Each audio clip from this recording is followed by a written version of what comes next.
मोहतरम जनाब शौकत अली साहब, सदर अध्यक्ष उत्तर प्रदेश मजलिस इत्तेहादुल मुस्लिमीन, मेरे भाई वो मजलिस इत्तेहादुल मुस्लिमीन के प्रत्याशी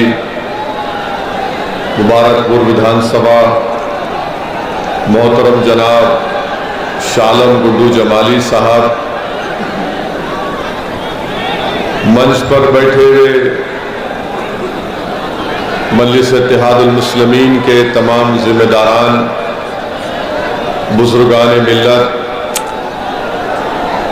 मेरे अजीज दोस्तों और बुजुर्गों, मेरी इज्जतदार माँ और बहनों, मेरे गयूर नौजवान साथियों, मैं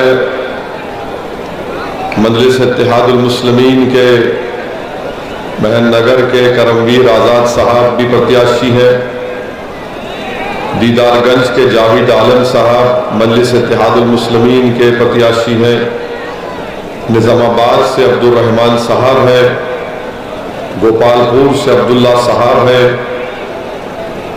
सदर आजमगढ़ विधानसभा से खमर कमाल साहब हैं।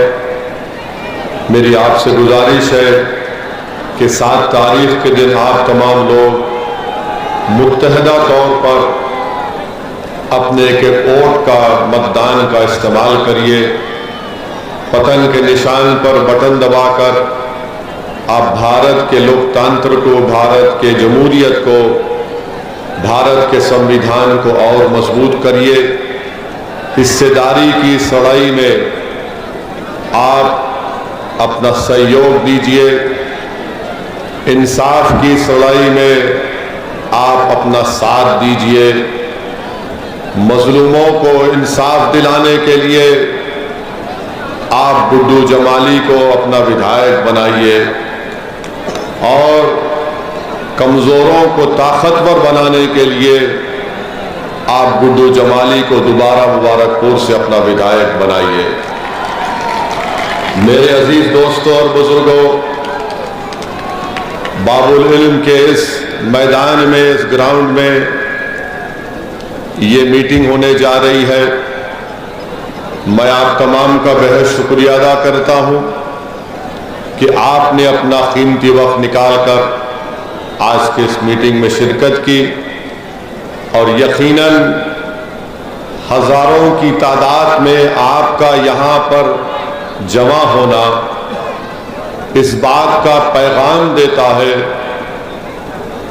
कि मुबारकपुर की आवाम ने और आपने, आपके घर वालों ने, आपकी इज्जतदार माँ और बहनों ने, यहाँ के बुजुर्गों ने, यहाँ के हर समाज की जनता ने ये तय कर लिया कि अब की बार दोबारा गुड्डू जमाली हमारा विधायक होगा।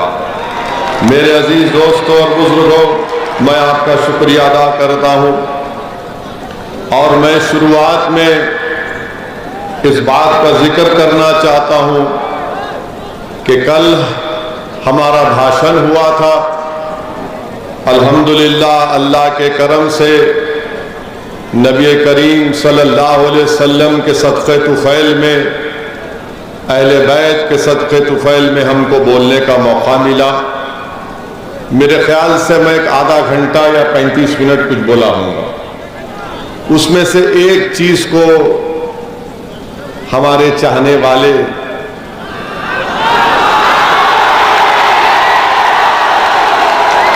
अगर मैं बुरा ना मानूं तो बोलूंगा, लगता है कि मेरे ससुराल वाले हैं। इस पर तो फतवा नहीं ले सकते आप, आपको रिश्तेदार बना लिया होगा। सारी खुदाई एक तरफ, सारी खुदाई एक तरफ, उसके बाद नहीं बोलूंगा वरना बोलेंगे ये भी हमको बोल दिए। तो मैं ये बताना चाहूंगा हमारे दोस्तों को कि मैं उन लोगों के खिलाफ बोला और आज भी बोलूंगा। अगर आप ये समझ रहे हैं कि एक शोशा छोड़ने से ओवैसी खामोश हो जाएगा, नहीं होगा। आप तूफान को छेड़ेंगे तो तूफान और बढ़ेगा। तो मैं उन लोगों के खिलाफ बोला जो है मुट्ठी भर, मगर 8 या 9% ही है, मगर वो हम पर हाकिम बनते आए हैं, हमको कैदी बनाते आए हैं। तो इसीलिए मैंने उनके बारे में बोला। अब जहां तक रहा सवाल मौजिज उलमाए कराम का, ये भी रिकॉर्ड कर लो मेरे ससुराल वाले।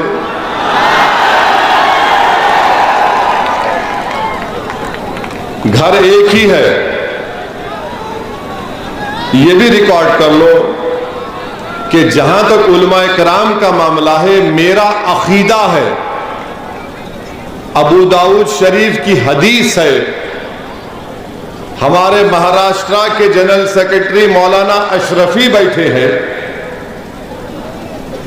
जामिअतुल अशरफिया के यहीं से पढ़े लिखे हैं।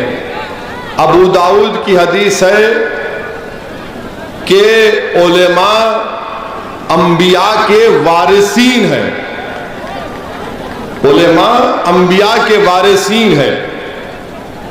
ये मेरा अकीदा है। और शायद इनको नहीं मालूम, इनके इल्म में इजाफा कर देता हूं ये 8-9% लोगों के बारे में कि फिक्र की किताब है हिदाया। सही कह रहा हूं, दोनों आलिम हैं। फिक्र की किताब है हिदाया। हिदाया के जिल्द अव्वल पर एक हदीस शरीफ लिखी गई कि रसूल करीम सल्लल्लाहु अलैहि वसल्लम ने इरशाद फरमाया कि जो इल्म से जिंदा होता वो कभी नहीं मरता। सही है। मैं तो जाहिल हूं, I am a thumbs up. ये बड़े अक्लमंद है, ये बहुत होशियार है, चालाक है। तो फिक्र की किताब हिदाया में लिखा गया कि जो इल्म से जिंदा होता वो कभी नहीं मरता। तो इसीलिए इमाम आजम अबू हनीफा नहीं है मगर जिंदा है, इमाम शाफाई रहमतुल्लाह अलैह नहीं है, जिंदा है, इमाम अहमद बिन हम्बल नहीं है मगर जिंदा है, इमाम मालिक नहीं है मगर जिंदा है, हाफिज मिल्लत नहीं है मगर जिंदा है। क्यों जिंदा है? अपने इल्म की वजह से। और असदुद्दीन ओवैसी इन तमाम उलेमाओं के, इन तमाम आइम्मा के पैरों की धूल या खाक भी नहीं है। मैं फिर से कह रहा हूं कि मैं अगर मुझे उलेमाए किराम से मिलता हूं, मुलाकात करता हूं, तो मैं अपना सर अपनी नजरों को झुका कर रहता हूं, क्योंकि ये हदीस है अबू दाऊद शरीफ की। तो मैं उन लोगों को ये बता रहा हूं कि प्यारे ससुराली रिश्तेदार, एहतियात करो। तुमको असदुद्दीन ओवैसी जैसे आदमी की जबान से मुकाबला करने वाला नहीं मिला होगा, रुक जाओ। और अगर और भी कुछ बोलना है तो फिर कल भी जलसा, फिर जवाब दूंगा मैं। और फिर 5 तारीख को भी आऊंगा मैं, 5 को भी आ रहे हैं। और इंशाअल्लाह ताला अल्लाह जब तक जिंदा रखेगा, कमली वाले के सदक़े में मुबारकपुर को आता रहूंगा और बोलता रहूंगा इंशाअल्लाह। कोई माइका लाल मेरी जबान को नहीं रोक पाएगा इंशाअल्लाह ताला।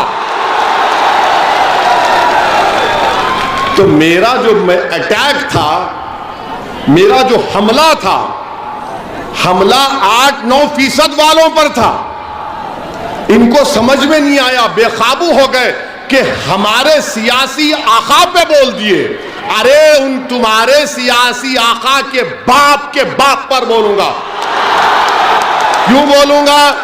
भारत का संविधान है, भारत का संविधान जिसको बाबा साहिब अंबेडकर ने बनाया, फ्रीडम ऑफ एक्सप्रेशन, आजादी इज़हार ख्याल एक बुनियादी हक है। मैं बोलूंगा और बोलता रहूंगा। तो ये क्लैरिफिकेशन ठीक है ना? और बोले बस रुक जाओ यहां पे गुड्डू भाई, और आगे रुक जाओ, ठीक। फिर देखते हैं कल क्या होगा। हम किसी का कर्जा बाकी नहीं रखते, सुन लो अखिलेश, हम किसी का कर्जा नहीं रखते बाकी, खुददार आदमी है। अगर तुम कर्जा बाकी रखोगे जवाब मिल जाएगा। तीसरी बात यह, हाँ बैठ जाइए, बैठ जाइए, पूरे बैठ जाइए, बैठ जाइए, बैठ जाइए, पूरे बैठ। कोई नहीं आएगा तुम्हारे मेरे बीच में इंशाअल्लाह ताला। मैं तुमसे मोहब्बत करता हूं, तुम मुझसे मोहब्बत करते हो, और हम सब रसूल अल्लाह सल्लल्लाहु अलैहि वसल्लम के गुलामों के गुलाम हैं, और हम सब आशिक़े नबी भी हैं। दिख रहा हो? हैप्पी, खुश, वाह। देखते रहो प्यारे, खाली हम देखने की चीज नहीं है, सुन के वोट डालना गुड्डू भाई को। डालेंगे ना? पतंग पे दबाएंगे ना? हाँ। चलिए, अब तीसरी बात जो हम बोलना चाह रहे थे आपको। अच्छा, अच्छी बात। गुड्डू भाई बोल रहे आज ज्यादा बोलो। अब ज्यादा बोलेंगे तो हमारे ससुराली लोग काम पे लग जाएंगे। सारी खुदाई एक तरफ, नहीं वो नहीं बोलते। तो बात हम तीसरा पॉइंट आपको ये बोलना चाह रहे थे कि जिन लोगों को नाराजगी हुई, थोड़ा परेशान हो गए, हम उनको बताना चाह रहे हैं कि हमने अभी आपके सामने जिक्र किया कि ये उलमा इकराम है, ये इमाम है, मगर याद रखिए दुनिया जब तक कायम रहेगी हक और बातिल में हमेशा टकराव होगा। हक और बातिल में हमेशा टकराव होगा। हक के गलबे के लिए ईसार और कुर्बानी देना पड़ता है, और बातिल हमेशा कोशिश करता ताकत के बलबूते पर। बातिल ये समझता है कि मेरे पास ताकत है, इख्तिदार है, मेरे पास दौलत है, मेरे पास फुला है, मगर हक के पास ताकत सिर्फ सच्चाई होती है, और सच्चाई हमेशा गालिब आती है। जैसा कि इन लोगों को समझाने के लिए जो 8-9% है, उनको समझाने के लिए कि मूसा अलैहि सलाम है, फिरौन का दरबार है, फिरौन का दरबार है, मूसा है, फिरौन के दरबार में जादूगर जादू करता है, जादूगर जादू करता है। तो मूसा अलैहि सलाम ने अपना आसा फेंका तो जादूगरों का जादू खत्म हो गया। फिरौन समझा कि पानी में डूब जाएंगे, अल्लाह ने कहा तू डूबेगा, वो डूब गया।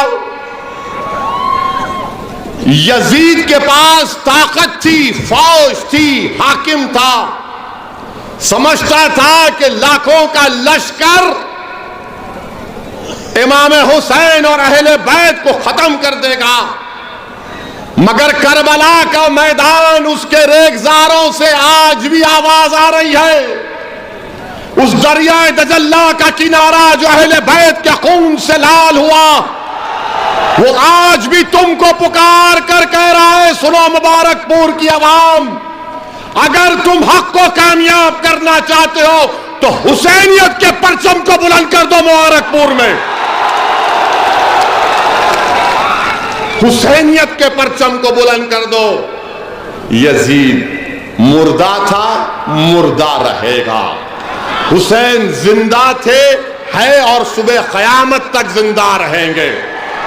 तो ये झगड़ा जो है हक और बातिल का है। अब अगर कोई वक्त के फिरौन को उसकी चापलूसी करता है तो उसको फिरौन की जमात का बोलेंगे। अगर कोई यजीद की तायीद करता है, जालिम की तायीद करता है, तो उसको क्या बोलते हैं आप जानते हैं। मगर असदुद्दीन ओवैसी, ये बात को मैंने अपने उलेमाए किराम के पैरों के पास बैठकर सुना। मैंने अपने मरहूम वालिद से तरबियत हासिल की कि जालिम कितना भी कवी हो, तुम हुसैनियत के परचम को बुलंद करो, सच्चाई को बयान करो। और जैसा ज़ैनुल आबिदीन ने यजीद के दरबार में सच्चाई को बयान किया, असदुद्दीन ओवैसी उसी ज़ैनुल आबिदीन के सदक़े और तुफ़ैल में अल्लाह ने मौका दिया कि बातिलों के सामने हक को बयान करेंगे और बयान करते जाएंगे इंशाअल्लाह ताला। मेरे अजीज दोस्तों, बुजुर्गों, अरे जम के लगाओ।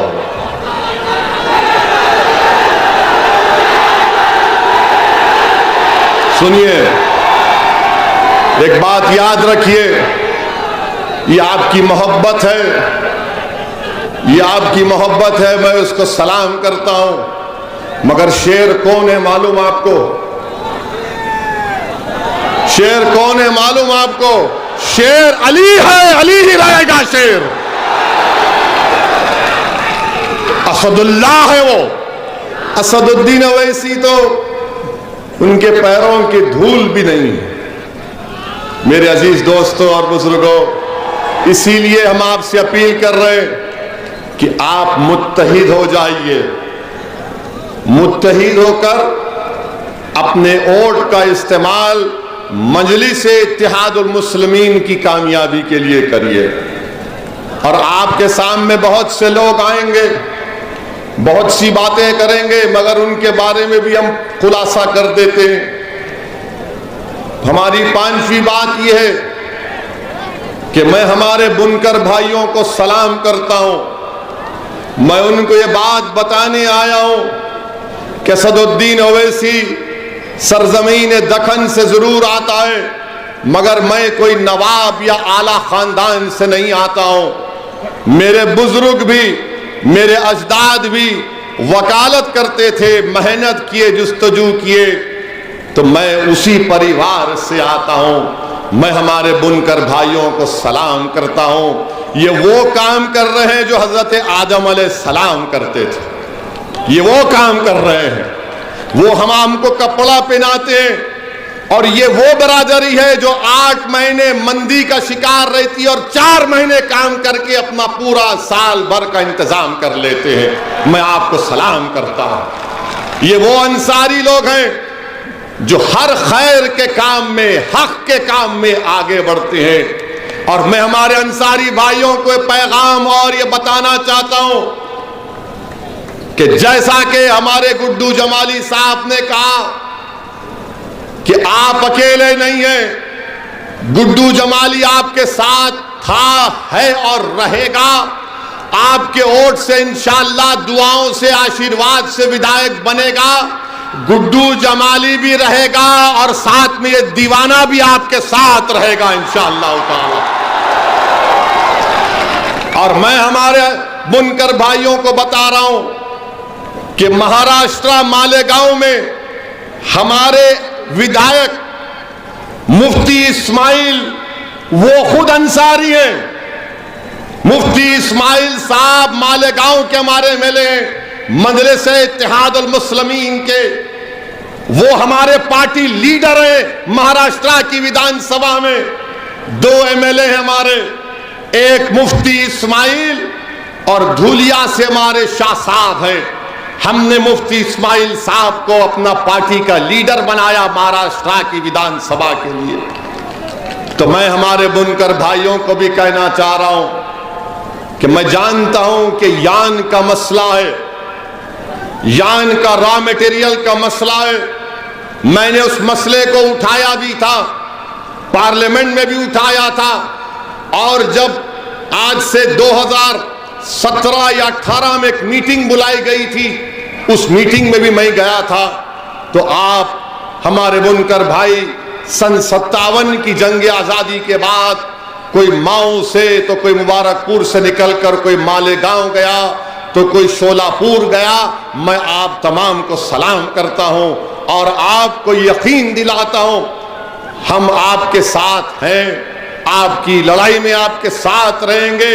आप हरगिज इस बात की फिक्र मत करिए कि आप पर अगर कोई एक तकलीफ आएगी तो असदुद्दीन ओवैसी उसकी तकलीफ को अपने सीने में महसूस करेगा और आपके साथ कंधे से कंधा मिलाकर मैं और गुड्डू जमाली आपके हक के लिए, आपके मान सम्मान के लिए हम लड़ते आए हैं और लड़ते रहेंगे इंशाअल्लाह ताला। मेरे अजीज दोस्तों और बुजुर्गों, छठी चीज जो आपको हम ये बताना चाहते हैं कि गुड्डू जमाली साहब ने अपनी तकरीर में, शाह आलम गुड्डू जमाली साहब ने कहा कि उन्होंने मजलिस इत्तेहादुल मुस्लिमीन में क्यों शमूलियत अख्तियार की। इसलिए अख्तियार की कि उनको अपनी इज्जत, मान, सम्मान, उनकी गीरत उनको प्यारी थी। मैं उनको सलाम करता हूं कि अल्लाह सुब्हाना व तआला ने उनको खुददार बनाया, अल्लाह उनको और खुददार बना दे। मगर मेरे अजीज दोस्तों और बुजुर्गों, तकलीफ भी होती है, बहुत तकलीफ होती है कि जब एक शख्स जिसको समाजवादी पार्टी ने दावत दी, पीछे पड़ गए, आओ आओ हमारे पास। एक बात आप मेरे सवाल का जवाब दे दीजिए, अगर मैं कल आपके घर पे आ जाऊं, आपकी चौखट पर आ जाऊं और आपसे कहूं कि मैं आपसे हाथ फैलाकर अपील कर रहा हूं कि आप गुड्डू जमाली को वोट दे दोगे, तो अगर आप अपने घर में मुझे बुलाकर बिठाकर पानी पिलाते और कहते हैं कि जाओ ओवैसी, हम तुमको वादा करते हैं कि हम तुमको वोट देंगे। जब गुड्डू जमाली को अखिलेश ने घर पर बुलाया, आपने घर पर बुलाकर झूठ बोला, घर पर बुलाकर झूठ बोला और झूठ बोलकर धोखा दे दिया। ये समाजवादी पार्टी के नेता अखिलेश यादव का किरदार है कि घर को बुलाकर, अपने घर को बुलाकर, गुड्डू भाई आजमगढ़ में कहां से लड़ना है लड़ो। गुड्डू भाई ने कहा कि हम मुबारकपुर के विधायक हैं, उनको आश्वासन दिया, तयक़ुन दिया और उसके बाद लॉलीपॉप पे लॉलीपॉप, लॉलीपॉप पे लॉलीपॉप देता गया। अब जो समाजवादी में रुक गए हैं, चूसो लॉलीपॉप, चूसो, मारो सीटी गाजर की पुंगी की। सत्ता में नहीं आने वाले हैं, याद रखो, हमारी बात को लिख के रख लो। गुड्डू जमाली साहब ने एक बेहतरीन फैसला लिया है, एक बहादुरी का फैसला लिया है और उन्होंने फैसला अपने लिए नहीं लिया है, ये बात आपको समझने की जरूरत है। गुड्डू जमाली को का टिकट काटना ये मुबारकपुर की जनता की तौहीन है। गुड्डू जमाली को अखिलेश अपने घर में बुलाकर वादा करके धोखा देता है। ये धोखा गुड्डू जमाली का इनफरादी नहीं है, बल्कि पूरे मुबारकपुर की जनता को धोखा दिया समाजवादी के नेता अखिलेश यादव ने। अरे अगर कोई दुश्मन घर को आ जाता है तो आप नरम पड़ जाते हैं, जब तुम दावत देकर बुलाते हो और उसके बाद तुम गुड्डू जमाली के पीठ में खंजर मारते हो, ये अखिलेश यादव का असली चेहरा है, इसको याद रखो आप। ये इनका असली चेहरा है। जो विधायक है 10 साल का, अभी सत्ता में नहीं है, ना आएंगे इंशाअल्लाह, मगर अहंकार इतना है कि घर पर बुलाकर आप जहर का प्याला उसको पिलाने की कोशिश करते हैं। मेरे अजीज दोस्तों और बुजुर्गों, ये अखिलेश, जनाब अखिलेश यादव साहब, वरना फिर ससुराली नाराज हो जाएंगे। जनाब अखिलेश यादव, मोहतरम भी हैं।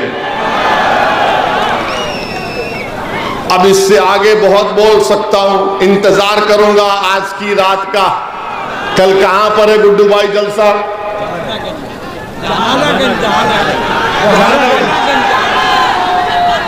कल जहानागंज में है। आएंगे ना आप? कितने आएंगे? हाथ उठाइए।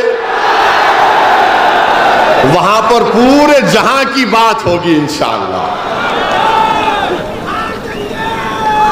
मेरे अजीज दोस्तों और बुजुर्गों, ये इनका असली चेहरा समाजवादी पार्टी के नेता का।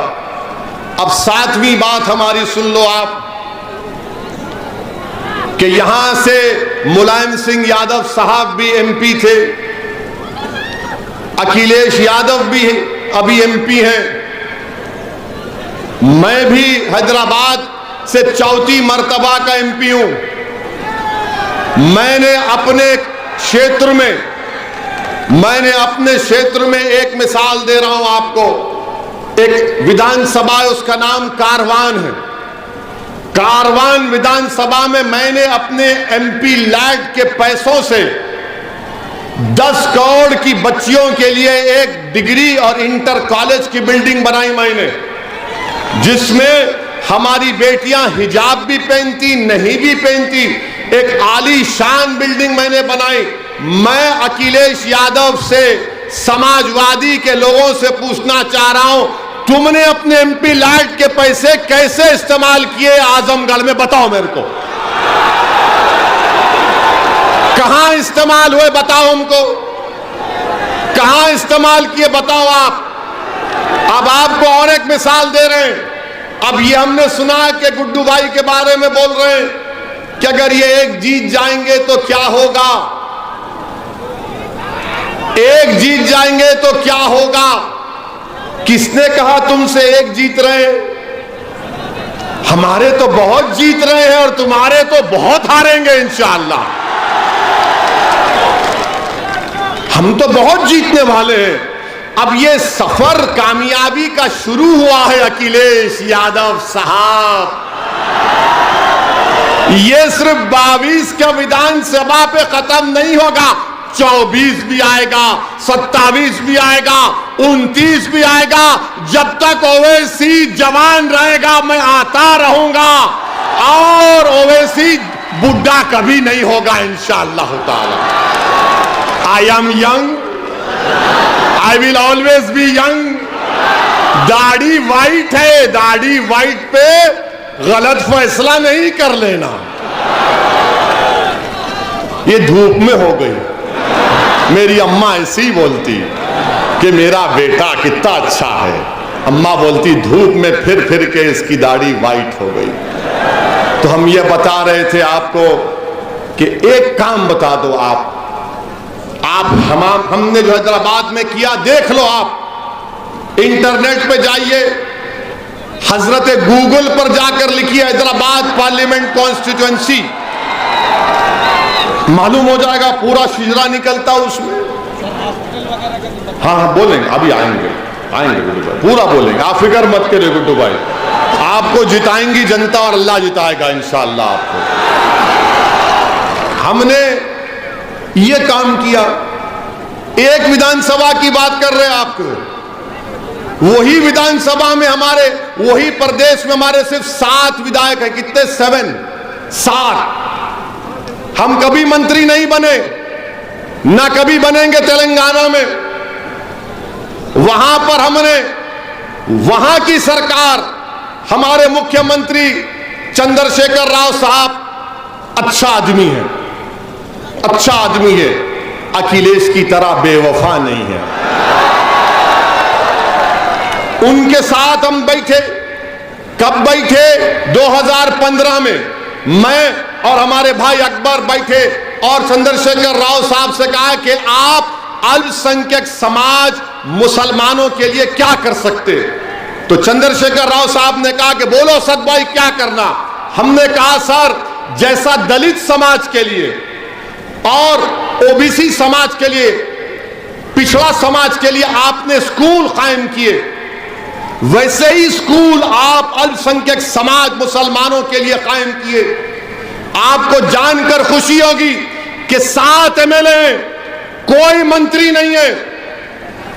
हमारी मजलिस इत्तेहादुल मुस्लिमीन की मुतालबे पर तेलंगाना के मुख्यमंत्री ने तेलंगाना में अल्पसंख्यक समाज के लिए स्कूल खोले, रेजिडेंशियल स्कूल 6 क्लास से 12th क्लास तक बच्चियों के लिए और बच्चों के लिए, जिसमें पढ़ाई फ्री, रहना फ्री, खाना फ्री, और उस स्कूल में एडमिशन के लिए एंट्रेंस एग्जाम लिखना पड़ता।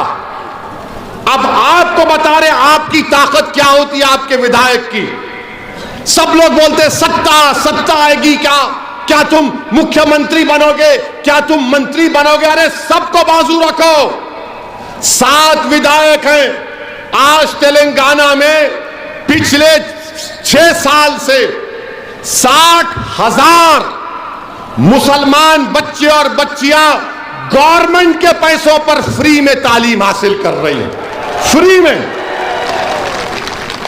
1,000 2,000 नहीं, 60,000 30,000 हमारी बेटियां, 30,000 हमारे बेटे जो गरीब परिवार के हैं, जिनके माँ बाप, जिनका वालिद ठेला बंडी पर कारोबार करता, जो जरी का काम करता, जो टेलर है, जो रंगरेज है, जो फुटपाथ पर कारोबार करता, उनकी औलाद फ्री में तेलंगाना में 60,000 बच्चे और बच्चियां फ्री में पढ़ रही हैं। हमको अगर मंत्री बनना होता तो बहुत पहले बन जाते। हमको मंत्री बनने का कभी शौक था ना है, ना कभी रहेगा। हमारी जिंदगी का मकसद ये कि जो हमको वोट डालता है, धूप में खड़े होकर जो लाखों की तादाद में हमारे भड़काऊ भाषण को सुनने के लिए आते, हम उनके लिए क्या कर सकते हैं। अगर जरूरत पड़ी तो हम अपनी जान को भी तुम पर फिदा कर देंगे। याद रखो हमारी इस बात को। 60,000 बच्चे और बच्चियां पढ़ रहे हैं तेलंगाना में। बताओ अखिलेश यादव, तुम मुख्यमंत्री थे, आपके वालिद मुख्यमंत्री थे, एक 10 स्कूल तो बताओ जो तुमने अल्पसंख्यक समाज के लिए खोले। बताओ तुम। और हम हमारे ससुराल के लोगों से भी पूछ रहे, तुम भी बताओ, तुम भी बताओ। बताओ सिर्फ 7 एमएलए 60,000 बच्चे और बच्चियां पढ़ रहे। कभी हैदराबाद आइए, आप हमारे मेहमान रहिए, हम आपको लेके जाएंगे इन स्कूलों को। आप खुद देख लीजिए, गवर्नमेंट का पैसा है, एक पैसा गरीब नहीं देता उसमें। हमारे से लोग आके लड़ते, बोलते कि अगर ओवैसी, अगर तुम एडमिशन नहीं दिलाओगे तो हम तुमको वोट नहीं देंगे स्कूल में। ये मिजाज हमको पैदा करना है। और तीसरी बात, लोग बोलते कि ओवैसी फिरका परस्त है। अरे भाई, हैदराबाद में मेरे 44 कॉरपोरेटर हैं, 44 में हमारे 5 हिंदू भाई हैं। अच्छा, ये जब हमारे पास 1 साल पहले बल्दिया का इलेक्शन हुआ तो बाबा आए थे, हमारी कॉन्स्टिट्यूंसी में। 4 घंटे योगी फिरे हैदराबाद पार्लियामेंट कॉन्स्टिट्यूंसी में, 4 घंटे। और जहां कहीं भी जाते, ओवैसी ये, ओवैसी वो, ओवैसी ये। अकेले हैं ना बाबा, कोई नहीं है तो गुस्सा हम पे ही निकालते। अकेले हैं बेचारे, अकेले रहते हैं। तो 4 घंटे हमारे हैदराबाद पार्लियामेंट कॉन्स्टिट्यूंसी में फिरे। अमित शाह आए थे। अमित शाह जिस कॉन्स्टिट्यूंसी में, एक कॉन्स्टिट्यूंसी में आकर अमित शाह जाकर प्रचार करे, आपको मालूम जिस कॉन्स्टिट्यूंसी में अमित शाह गए, पुराना पुल उस वार्ड का नाम है। और 4थी मर्तबा उस वार्ड से कौन जीता? मजलिस इत्तेहादुल मुस्लिमीन का काउंसलर, उसका नाम क्या है? राज मोहन। 4थी मर्तबा अमित शाह खुद गए। तो वहां के हमारे पिछड़ा समाज के लोग, हमारे आलाजाद के हिंदू भाई, बंगाली हिंदू, अग्रवाल समाज के लोग बोले कि यहां पर मोदी भी आ जाए, योगी भी आ जाए, अमित शाह भी आ जाए, हम वोट तो देंगे, ओवैसी को वोट देंगे, क्योंकि हमने काम किया, राजभवन ने काम किया। और वो ऐसा इलाका है जहां पर फसाद होता था, पहले गड़बड़ होती थी। अगर कभी गड़बड़ होती है वहां पर, आज से 6-8 महीने पहले भी बस बदमाश किस्म के लोग कोशिश किए, तो राजभवन कहां जाकर ठहरा? राजभवन मुसलमान इलाकों में जाकर ठहरा, और मजलिस का मुस्लिम नेता हमारे हिंदू भाइयों के पास जाकर ठहरा, बोला कुछ नहीं होगा, कोई पत्थर नहीं मारेगा, अमन रहेगा। यह काम मजलिस हैदराबाद में किया। अरे क्या मामूली बात है 44 कॉरपोरेटर जीतना हैदराबाद में, कि योगी आए, अमित शाह आए, बीजेपी के जितने बड़े बड़े लीडर थे प्लेन से देख रहे थे हैदराबाद, तो कूद जा रहे थे। हम बोले कूदो, और कितने कूदते कूदो, सब कूद लिए, मगर हम सबको नचाकर वापस भिजा दिए। तो यही काम आपको करना है। मुबारकपुर में बहुत कूद रहे हैं, ये कूद रहा, वो कूद रहा, यहां से कूद रहा, ये दीवार फलांग लगा रहा, वो दीवार फलांग लगा रहा। तो कूदने वालों का साथ मत दो। एक मर्द मुजाहिद जो आपके लिए लड़ रहा है, उसका नाम गुड्डू जमाली है, उसको कामयाब करेंगे आप इंशाअल्लाह ताला। अच्छा, फिर अकबरुद्दीन के ऊपर बोलते, अकबरुद्दीन ओवैसी ने अपनी विधानसभा में 2 मंदिरों के लिए चीफ मिनिस्टर के पास बैठकर 20 करोड़ रुपए मंजूर कराए मंदिर में कम्युनिटी हॉल बनाने के लिए, 20 करोड़ रुपए। अब बोलो कौन ध्रुवीकरण कर रहा है, कौन तुष्टीकरण कर रहा है? क्या मामूली बात है? क्या असदुद्दीन ओवैसी हैदराबाद के सिर्फ मुसलमानों के वोट से जीतता है? नहीं, असदुद्दीन ओवैसी हैदराबाद के हर उस नागरिक का वोट लेता है जो भारत का है, जो संविधान पर, भाईचारगी पर, भारत की खूबसूरती पर यकीन कर रखता है। और यकीनन मैं मुसलमान हूं, मगर क्या मैं किसी का काम नहीं करूंगा? बिल्कुल करूंगा, करता आया हूं। हम काम करके दिल जीतते। मेरे अजीज दोस्तों, बुजुर्गों, तो ये कूदने वालों की बात का यकीन मत करिए। ये खाली कूदते हैं बंदरों की तरह, एक डाली से यहां कभी इधर कभी उधर, वो छोड़िए, उनसे नहीं होने वाला है। और फिर हमारे पास अब बोलते मजलिस हिंदुओं के खिलाफ है। बताओ, मेरा एक बयान बताओ कि जिसमें मैंने अपने हिंदू भाइयों के खिलाफ कोई बात कही है, तो एक बयान बताओ।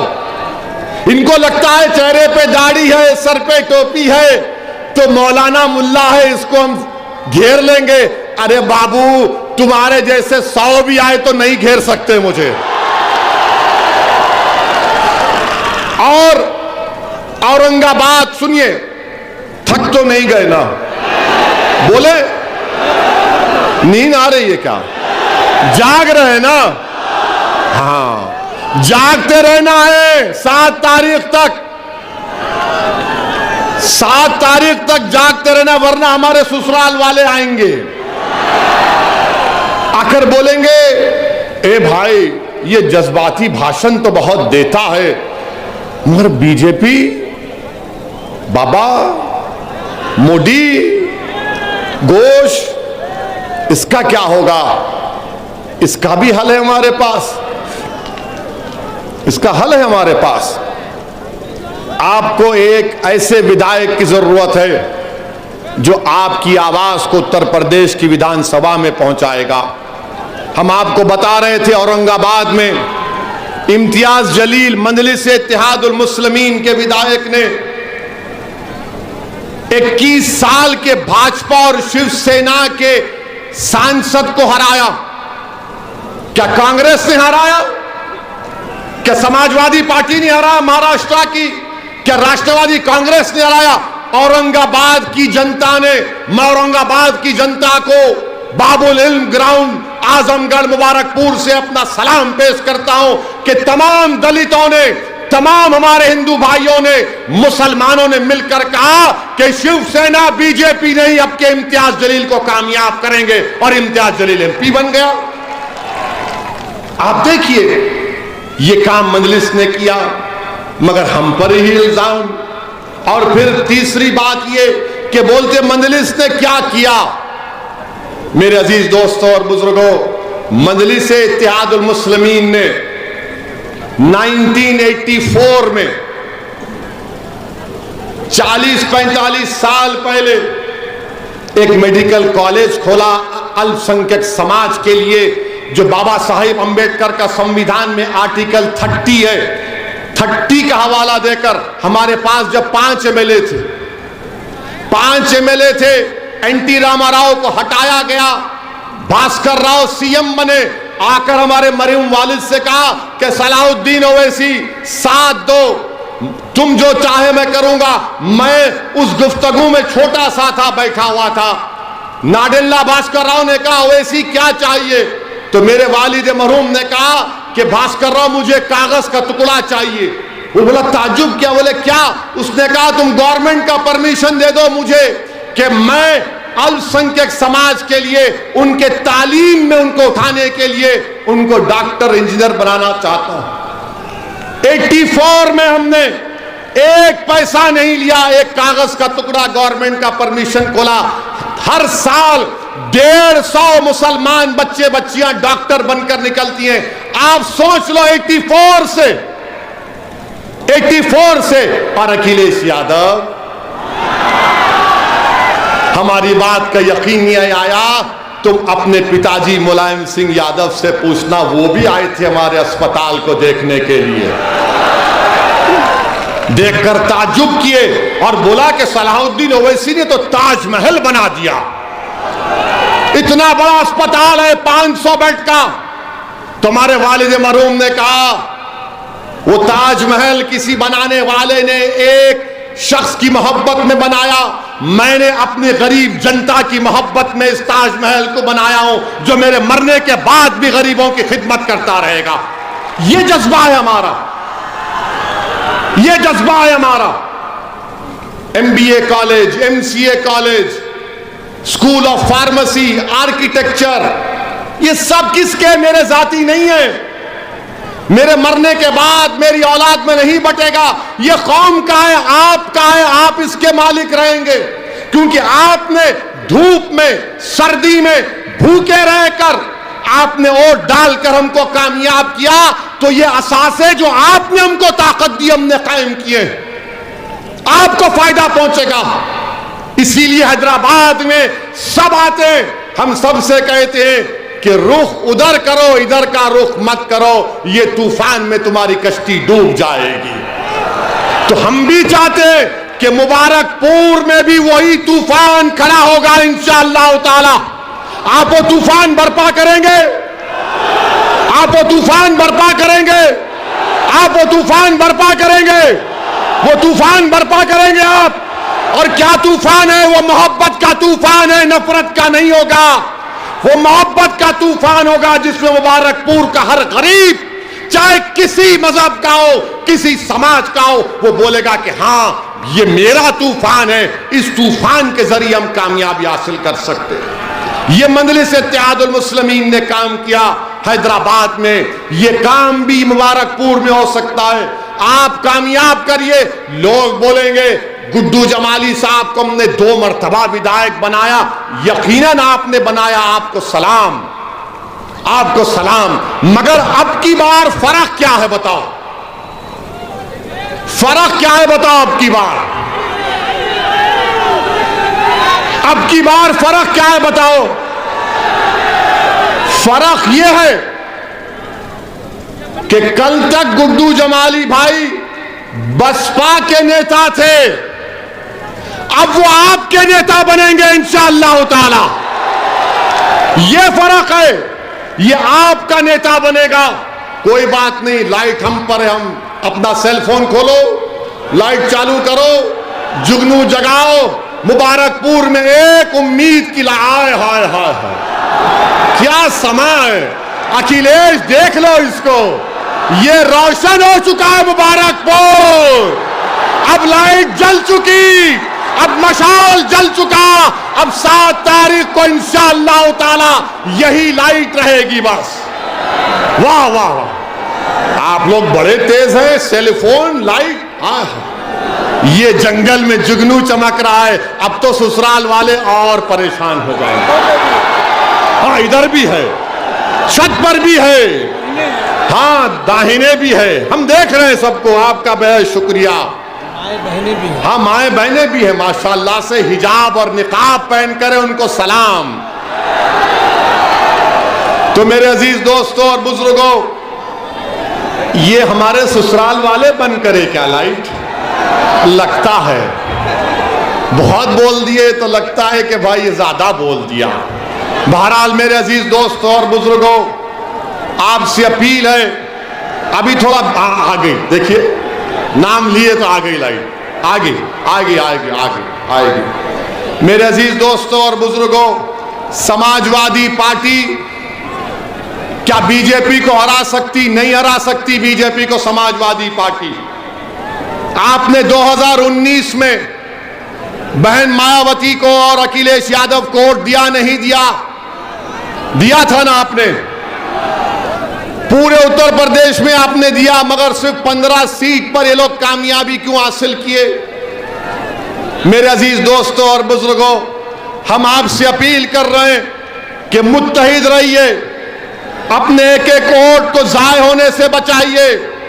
आपसे हम अपील कर रहे हैं, ये लड़ाई आपकी लड़ाई है, ये लड़ाई आपको नेता बनाने की लड़ाई है, ये लड़ाई फिरका परस्ती को रोकने की लड़ाई है, ये लड़ाई नफरत को खत्म करने की लड़ाई है, ये लड़ाई मोहब्बत को आम करने की लड़ाई है, ये लड़ाई मुबारकपुर के बच्चे और बच्चियों को शिक्षा दिलाने की लड़ाई है, ये लड़ाई मुबारकपुर में विकास को पैदा करने की लड़ाई है, ये लड़ाई आपकी आवाज को उत्तर प्रदेश के विधानसभा में भिजाने की लड़ाई है।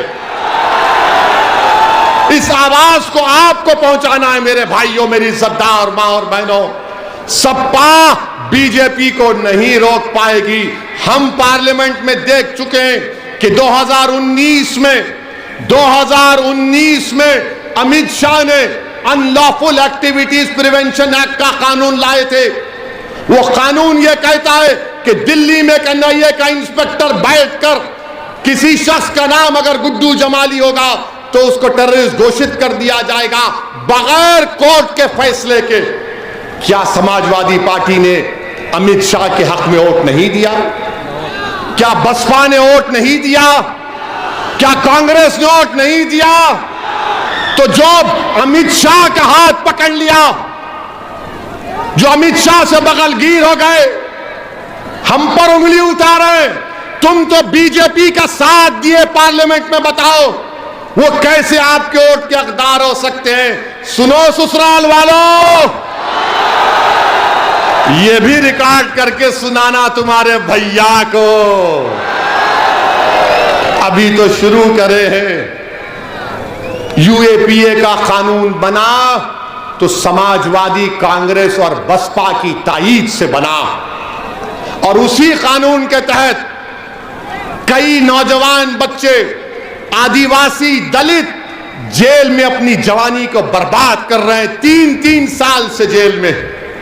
मेरे अजीज दोस्तों बुजुर्गों, समाजवादी पार्टी का मतलब क्या है कि आप हमको सत्ता दे दो, हमारे कैदी बनकर रहो, दरी बिछाओ, भैया तुझ पे जवानी कुर्बान के नारे लगाओ, जब चुनाव आएगा तो हम तुमको हड्डियां फेंकेंगे, तुम वो लेकर खुश हो जाना।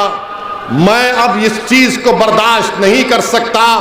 हम बराबरी चाहते, हम बराबरी चाहते हैं। बराबरी चाहते नहीं चाहते? क्या आप मान सम्मान नहीं चाहते? क्या आप वो नहीं चाहते जो अखिलेश यादव के पास हो? क्या आप वो नहीं चाहते जो अखिलेश यादव के पास हो? बताइए मेरे को, क्या आप अखिलेश यादव से कम है? क्या आप अखिलेश यादव से कम है? क्या आप उसके बराबर हैं? तो जब बराबर है तो दिखाओ बराबरी। बराबरी कैसे दिखाओगे जब 7 तारीख को हमारी मां और बहनें, हमारे बुजुर्ग और ये जो नौजवान जज्बाती हैं, गुड्डू भाई को कामयाब करके बोलेंगे, सुन लो अखिलेश, अब तुम और हम बराबर हो चुके हो, तुम हमसे आगे नहीं, हम बराबर हो चुके हैं। ये बराबरी की लड़ाई में आप साथ देंगे? ये बराबरी की लड़ाई में आप साथ देंगे? हाथ उठाओ, कितने साथ देंगे बराबरी की लड़ाई में? देखो, आपने हाथ उठा लिया, अब बराबरी की बात होगी, हिस्सेदारी की बात होगी, अब दरी बिछाने की बात नहीं होगी, नहीं होगी। और फिर समाजवादी पार्टी के नेता अखिलेश यादव से पूछा गया, जो आपके एमपी हैं, उनसे मीडिया के लोगों ने पूछा, बताइए हिजाब और निकाब पर आपका क्या बोलना है? हिजाब और निकाब पर क्या बोलना है? मुबारकपुर है, जामिअतुल अशरफिया है, बाबुल इल्म है, अहियाल उलूम है। अब मैं उनके जिम्मेदारों पर छोड़ता हूं। अखिलेश से पूछा गया, हिजाब और निकाब के बारे में बोलो, तो अखिलेश यादव ने, जिसको आपने अपने वोट से उसको यहां का सांसद बनाया, उन्होंने कहा, मुझे सुनाई नहीं दे रहा है, मुझे सुनाई नहीं दे रहा है। जब मीडिया के लोगों ने पूछा, बताओ मुस्लिम वोट, बोले वो क्या है? हम अखिलेश यादव साहब को मुबारकपुर से, आजमगढ़ से हम कह रहे हैं, अखिलेश यादव और समाजवादी पार्टी वालों, जो तुमने नहीं सुना, जो तुमने अपने कानों में उंगलियां लगा ली, वो ओवैसी सुन लिया और ओवैसी पुकार रहा है कि जब तक दुनिया बाकी रहेगी हम टोपी पहनेंगे, हिजाब पहनेंगे, नकाब पहनेंगे, दाढ़ी छोड़ेंगे, कोई भाई का लाल हमको नहीं रोक सकता। इंशाअल्लाह ताला कोई भाई का लाल नहीं रोक सकता। अब भैया नहीं बोले, मगर अब आएंगे मुबारकपुर, ससुराल वालों के साथ आएंगे, आकर बोलेंगे, वोट दो, किसको दे? जब तुम्हारे मुंह से नाइंसाफी की आवाज नहीं निकलती, किसको वोट दे? हमने उठाया था हिजाब के निकाब के मसले को, सबने कहा ओवैसी उत्तर प्रदेश के चुनाव में हिजाब और निकाब को लाया, तो मैंने कहा, तुम भारत के संविधान को नहीं जानते नादानों, मेरे ससुराल वालों। अंबेडकर का बनाया हुआ संविधान में आर्टिकल 29 है, कल्चर है मेरा हिजाब, निकाब, दाढ़ी और टोपी। भारत के संविधान में फंडामेंटल राइट है, मैं अपने फंडामेंटल राइट पर चलूंगा, तुम नहीं छीन सकते मुझसे। और जब उस बच्ची से बात हुई थी जिसको बलवाइयों ने घेर लिया, हमने उससे फोन किया और हमने उस बच्ची को कहा कि बेटी अल्लाह तुमको सलामत रखे, तुम्हारे माँ बाप को सलामत रखे, क्योंकि उन्होंने तुमको बहादुर बनाया। क्या मुबारकपुर की हमारी माँ और बहनें, मुझे यकीन है कि आप भी गयूर हैं, आप भी बहादुर हैं। मुझे यकीन है कि मुबारकपुर की वो औलाद अपने माओ को शर्मिंदा नहीं करेगी, बल्कि बहादुरी के साथ 7 तारीख के दिन अपनी मान सम्मान के नाम पर गुड्डू जमाली को वोट देगी। और उस दिन जब जाएंगे 7 तारीख को, तो जरा हिजाब, निकाब, टोपी पहनकर भी जाना,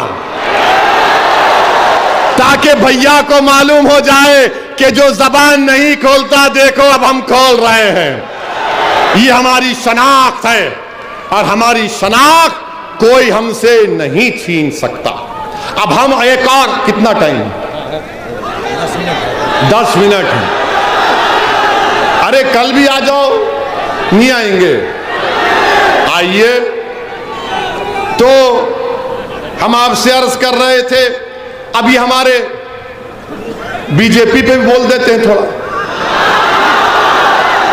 बाबा का खर्जा उतारते हैं, मोदी जी का भी, अमित शाह का भी खर्जा है। बाबा ने आजमगढ़ को के ताल्लुक से कहा शौकत बता रहे थे। बाबा ने कहा 10 मार्च के बाद आजमगढ़ की हवा निकाल दूंगा। बाबा, हमने जो मुबारकपुर में हवा पैदा की, जो अल्लाह उसके रसूल के सदक़े में पैदा हुई, अहले बैत के सदक़े में पैदा हुई, अहले दिल की दुआओं की वजह से पैदा हुई। बाबा, तुम कौन सी हवा निकालते हमको नहीं मालूम, मगर ये जो हवा यहां से निकलेगी वो पूरे उत्तर प्रदेश में जाएगी, पूरे भारत में जाएगी, और सुबह क़यामत तक ये हवा रहेगी। रहेगी ना? ये हवा रहेगी ना? ये हवा रहेगी ना? बस बाबा, आप निकालो हवा। बाबा नौकरी नहीं दे पाए, हवा निकाल दूंगा। बाबा बिजली नहीं दे पाए, हवा निकाल दूंगा। बाबा किसानों का मसला हल नहीं करे, हवा निकाल दूंगा। बाबा सांड का मसला हल नहीं करे, हवा निकाल दूंगा। बाबा दवा नहीं दे पाए, हवा निकाल दूंगा। बाबा को गरीबों की लाशें तीरती नजर नहीं आई, हवा निकाल दूंगा। ऑक्सीजन नहीं दिए, हवा निकाल दूंगा। अरे बाबा, जब गरीब ऑक्सीजन की हवा के लिए तड़प रहा था, आप नजर नहीं आए। कोविड में अगर मुबारकपुर में कोई नजर आया जो गरीबों के दरमियान में था, जो अपनी इस्तिताअत के मुताबिक कोशिश कर रहा था, उसका नाम क्या था? गुड्डू जमाली था। गुड्डू जमाली था। क्या अखिलेश यादव नजर आए लॉकडाउन में? वो तो लंदन में थे, मालूम हुआ लंदन में थे। भैया लंदन में तफरीह कर रहे थे और गुड्डू भाई आपके दरमियान में आपके गम को कम करने की कोशिश कर रहे थे। और फिर मोदी जी देश के अमित शाह पे बोल देते हैं, वरना ससुराल वाले बोलेंगे हम पे इतना बोले, उन पे नहीं बोले। हमारे भाषण को तराजू में तोलते ससुराल वाले, ऐसा कितना हुआ, कितना। अबे क्या टमाटे खरीद रहे तुम यहाँ के हैं? अमित शाह साहब के बारे में आपने सुना, कितने ज्ञानी है वो, बहुत ज्ञानी है। हाँ, अमित शाह साहब ने उत्तर प्रदेश युवाओं से कहा कि जो युवा हमको वोट दे देगा, जो 12वीं के बाद इंटर में जाएगा, हम उसको लैपटॉप सेलफोन देते। हाय हाय हाय, ये तो हमारे ससुराल वालों से भी बड़े ज्यादा बात कर गए। 12th के बाद इंटर, ये हमको पता नहीं था मोदी जी। क्या आपने भारत को बना रहे हैं, देश के होम मिनिस्टर हैं। अभी हमको कल एक और वीडियो किसी ने भिजाया, नहीं मालूम सच है या नहीं मालूम। उस वीडियो में था कहीं पर अमित शाह भाषण दे रहे थे, तो भाषण में कहा मैं यहां पर फुला तारीख को 2070 में आया था। हैं? हैं? 2070 में आया? हैं? ये हमारे बुजुर्ग इमाम गजाली बोले कि आलम अरवाह में मैंने कुछ बोल दिया था, ये तो उल्टा बोल रहा हूं। 2070 में मैं आया था, ये वापिस कैसे आ गए? फिर 2070 से 22 में वापिस आ गए। वाकई में शाह है ये, वाकई में शाह है, मान लिया। आपके कशो करामात को मान लिया कि आप जो है 40 साल पीछे पलट के आ गए। वाह, 2070 में आया था, अब 2022 में आया। अब हमारे मीडिया के लोग जो मोदी को चाहने वाले बोलेंगे यार वैसे तो एक पकड़ क्यों लेता है इसको, है? स्लिप ऑफ द टंग, जबान फिसलती है। हमारी नहीं फिसली आज तक, फिसली हमारी जबान। हम किसी समाज के खिलाफ बोले, किसी मजहब के खिलाफ बोले, हाँ अखिलेश के खिलाफ बोले, मोदी के खिलाफ बोले, योगी के खिलाफ बोले, और बोलते रहेंगे हमारा संविधान का हक है। अब आप देखिए मोदी जी, अभी 5 मिनट है, आने ने फिक्र, मैं आपका हो गया, मैं मुबारकपुर का हो गया अल्हम्दुलिल्लाह। आपने असदुद्दीन ओवैसी को खरीद लिया है और ईमानदारी से कह रहा हूं, अल्लाह जब तक जिंदा रखेगा इंशाअल्लाह ताला, ना मैं गुड्डू भाई को छोड़ूंगा ना आपको छोड़ने वाला हूं। मोदी जी ने क्या कहा कि उत्तर प्रदेश की जनता हमको वोट दे रही है क्योंकि वो मोदी का नमक खाए। नहीं मोदी जी, हम देश का नमक खाए हैं और खाते रहेंगे, हम तुम्हारा नमक नहीं खाए हैं। हम जहर खाना पसंद कर लेंगे, मोदी का नमक खाना नहीं पसंद करेंगे। हम देश का नमक खाकर आगे बढ़े हैं। हमारी माओ ने हमको देश का नमक खिलाया है। मोदी जी में इतना अहंकार है, अपने आप को दिल्ली के बादशाह सलामत समझ रहे हैं। वो अब चौकीदार नहीं रहे और मोदी जी कह रहे हैं कि मैं 10 मार्च के बाद सांड का मसला हल करूंगा। मोदी जी 7 साल से चाय पीकर आप सो गए थे क्या? और बाबा ने कहा, जब मोदी जी ने कह दिया तो मैं वजीर, तो बाबा ने कहा मैं उसको हर घर को 900 रुपये दूंगा सांड को पालने के लिए। अरे बाबा, तुमने मदरसा मॉडर्नाइजेशन में तनख्वाह नहीं दी, टीचर की भर्ती नहीं की, डॉक्टर की भर्ती नहीं की, नर्सेस की भर्ती नहीं की, नौकरियों की भर्ती नहीं की, ऑक्सीजन नहीं दिया, कुछ नहीं दिया बाबा। मगर आपको मालूम कि उत्तर प्रदेश में जो विकलांग होते हैं, विकलांग, उनको उत्तर प्रदेश की सरकार में महाना पेंशन 1000 रुपये मिलता है। मैं मुबारकपुर की जनता से अपील कर रहा हूं, ये बीजेपी अगर 4 टांग के सांड को 900 रुपये दे रही है और एक विकलांग, किसी का बाप, किसी का भाई, किसी की पत्नी, किसी की बेटी होगी, उसको 1000 रुपये दे रहे हैं। मेरे अजीज दोस्तों और बुजुर्गों, ये फैसला आपको करना है। हम आपसे अपील कर रहे हैं कि शायद हमारी तकरीर से आपके दिल मुतासिर नहीं हुए होंगे।